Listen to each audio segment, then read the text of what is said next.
नमस्कार, जय श्री कृष्ण। आज हम जानेंगे ज्योतिष के उस गूढ़ रहस्य को जिसको हम जानते भी हैं और जानकर वे अनजान हो रहे हैं। एकदम अपने सामने ही है, आईने की तरह होता है वो, लेकिन हम उसको इग्नोर करते हैं या हम उस गूढ़ रहस्य को जानने की चेष्टा नहीं करते हैं। लेकिन उसी रहस्य के अंदर हमारी समस्याओं का समाधान छुपा होता है। देखिए, मैं आपको एक उदाहरण देता हूँ। एक ही परिवार के लड़के होते हैं या दो लड़के होते हैं, एक ही परिवार के दो संतान होते हैं, उस तरह से हम ये समझते हैं। ऐसा क्या होता है कि दोनों संतानें अलग अलग हो जाती है? ऐसा क्या होता है कि दोनों संतान की जो आर्थिक स्थिति होती है एकदम अलग तरह से होती है? ऐसा क्या होता है कि दोनों संतान की विद्या ज्ञान के अंदर बहुत ही अंतर आ जाता है? मैं एक उदाहरण देता हूँ। धीरूभाई अंबानी के दो संतान हैं, अनिल अंबानी और मुकेश अंबानी। आप सबको पता है मुकेश अंबानी का क्या जीवन है, अनिल अंबानी का क्या जीवन है। मैं भी इससे पीछे जाता हूँ। इंदिरा गांधी की दो संतान संजय गांधी, राजीव गांधी। संजय गांधी को आज की पीढ़ी शायद ही कुछ लोग जानते होंगे, यानी कि, और राजीव गांधी का नाम सभी जगह पे है।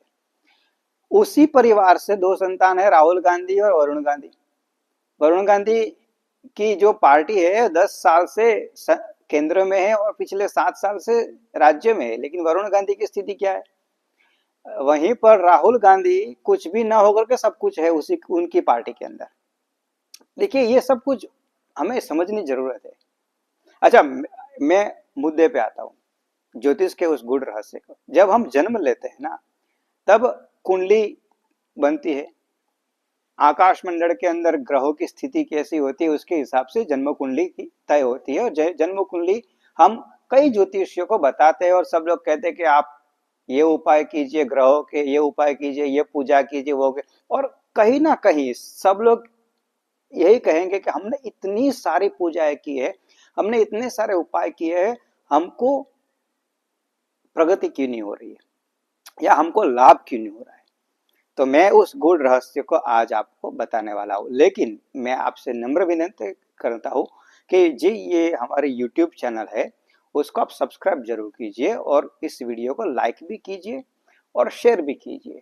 हमारे यूट्यूब चैनल का नाम है गुरुजी गोपाल व्यास। अगर आप गूगल में सर्च करेंगे गुरुजी गोपाल व्यास, आपको पूरे का पूरा सोशल मीडिया प्लेटफॉर्म का एकदम वहां पे सर्च इंजन में मिल जाएगा। आप वहां से गुरुजी गोपाल व्यास यूट्यूब चैनल को सब्सक्राइब कर सकते हैं। अच्छा, मैं आता हूँ उस गूढ़ रहस्य के बारे में। तो जब हम जन्म लेते हैं तब हमारे कुंडली के हम दो भाग करते हैं, राइट एंड लेफ्ट। उसके हिसाब से हम लोग तय करते हैं कि प्रारब्ध, यहाँ पे मैं एक गूढ़ रहस्य की बात कर रहा हूँ, प्रारब्ध में आप लेके क्या आए हैं और पुरुषार्थ से आप क्या प्राप्त करेंगे।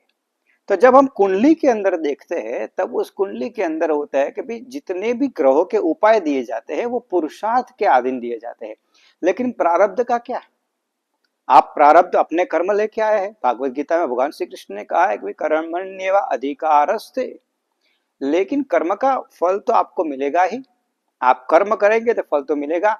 जब कब देना है वो परमात्मा नक्की तय करते हैं। यही मैं गूढ़ रहस्य की बात कर रहा हूं कि भाई आप अपने प्रारब्ध में कुछ कर्म लेके आए हैं। जब तक आप उस कर्मों को सही नहीं करते हैं तब तक आप जितने भी यहाँ पे उपाय करेंगे पुरुषार्थ के, वो आपको एक टेम्पररी रिलीफ देगा, यानी कि एक क्षणिक आपको लाभ देगा। और 6 महीने 12 महीने के बाद या 3-4 महीने के बाद जैसी स्थिति है वैसे हो जाएगी। तो प्रारब्ध से हमको 3 चीजों का ध्यान रखना है। एक धन, दूसरा स्वास्थ्य और तीसरा जो है हमारी मानसिक शांति। ये तीनों चीजें कहीं ना कहीं प्रारब्ध से इफेक्ट होती है। तो उसका उपाय क्या करें, मैं आपको यही बताने वाला हूँ। सिंपल सा उपाय है, एकदम सरल सा उपाय है, जिसको करने से आपका प्रारब्ध के संचित कर्म भी लाभान्वित हो जाते हैं, जिसको कर्ण ने भी किया था।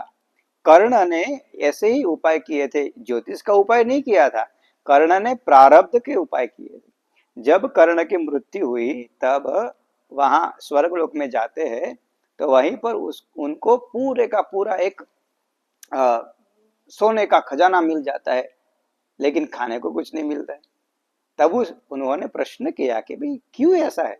तब जाकर के परमात्मा ने कहा कि कर्ण, आपने सब कुछ किया, दान दिया, धन दिया, सब कुछ दिया, लेकिन अन्न दान नहीं दिया। बरोबर है। तो आपको अन्न दान करने से आपके जितने भी प्रारब्ध पुरुषार्थ का लाभ है वो मिलेगा, लेकिन प्रारब्ध के कर्मों से भी आपको छुटकारा मिलेगा। तब जाकर के कर्ण पृथ्वी पे आते हैं पितरों को मोक्ष की प्राप्ति के लिए, और उसके साथ साथ अपने प्रारब्ध कर्म भी अन्नदान से शुद्ध करते हैं। हमारे हिंदू संस्कृति के अंदर 3 चीजें बताई है, तन, मन एवं धन। तन स्वस्थ रखे, मन स्वस्थ रखे और धन शुद्ध रखे। यानी कि तन, मन और धन, इन तीनों को शुद्ध और स्वस्थ होना जरूरी है। तन को स्वस्थ और शुद्ध करने के लिए हम लोग स्नान करते हैं, योग करते हैं, ध्यान करते हैं, वगैरह करते हैं। मन को शुद्ध करने के लिए हम देवालय में जाते हैं, देव पूजा करते हैं, हमारे माता पिता की सेवा करते हैं और हमारे मन को शुद्ध करते हैं। लेकिन धन का क्या? धन को शुद्ध करना बहुत जरूरी है। जब ये तीनों सिंक्रोनाइज में, समानांतर में शुद्ध होंगे, तभी आपके प्रारब्ध से संचित कर्मों को शुद्धि मिलेगी। इसीलिए हमारे हिंदू धर्म के अंदर 3 चीजें हमें समझाई गई है, हमारी ग्रंथों के अंदर समझाया गया है। सुबह में उठ करके सूर्य नारायण को जल, उसके बाद माता पिता का चरण स्पर्श, और उसके बाद आगे का कार्य। तो सबसे पहले जो अगर आपका सूर्य सही भी है, गलत भी है, जैसा भी है, आप उसको भूल जाइए, ग्रहों के बारे में भूल जाइए। ये आपके प्रारब्ध कर्मों की शुद्धि के लिए मैं दे रहा हूं। सूर्य नारायण को जल अर्पित कीजिए नित्य प्रतिदिन। उसके बाद माता पिता की सेवा कीजिए, चरण स्पर्श कीजिए। अगर आपके माता पिता आपके आजू बाजू में नहीं है, उनके जो फोटो वगैरह उनको भी चरण स्पर्श कीजिए। और तीसरा, धन शुद्धि के लिए आप चाहे क्या कमाते हैं उससे लेना देना नहीं है। देखिए, 10 रुपए भी प्रतिदिन कमाते हैं वो महत्व का नहीं है, कितना कमाते हैं वो महत्व का नहीं है। लेकिन सुबह में सबसे पहले आप अपने धन में से कुछ ना कुछ, इवन एक 10 रुपए का केला लेकर भी किस गरीब को दान दे दीजिए। एक कुछ ना कुछ खरीदी करके अपने धन में से कुछ ना कुछ 5 रुपए, 10 रुपए, 50 रुपए, 20 रुपए का कुछ भी खरीद करके उसको किसी ना किसी गरीब को दान दीजिए। ऐसा आपको प्रतिदिन करना है। इससे आपके धन की भी शुद्धि होती। जो आपने घर में खाना पकाया है, जो आपने बनाया है, तो उस भोजन को परमात्मा को समर्पित करके उसके बाद ग्रहण कीजिए। तीसरी बात, धन शुद्धि के लिए हमेशा धन को ऐसे स्थान में रखें जहां हमारा पांव न अड़े। लक्ष्मी को हम ऐसे स्थान में रखेंगे जहां हमारा पांव न अड़े। कई बार ऐसी चीज स्थान होते हैं, तो हम इसी छोटी छोटी चीजों से धन की शुद्धि होती है। सूर्य नारायण को जल, माता पिता की सेवा और धन की शुद्धि अगर ऐसा आप प्रतिदिन करते हैं, तो आपके प्रारब्ध कर्मों में से आपको लाभ मिलेगा। ऐसे ऐसे कई वीडियो हम YouTube पे डालते रहते हैं।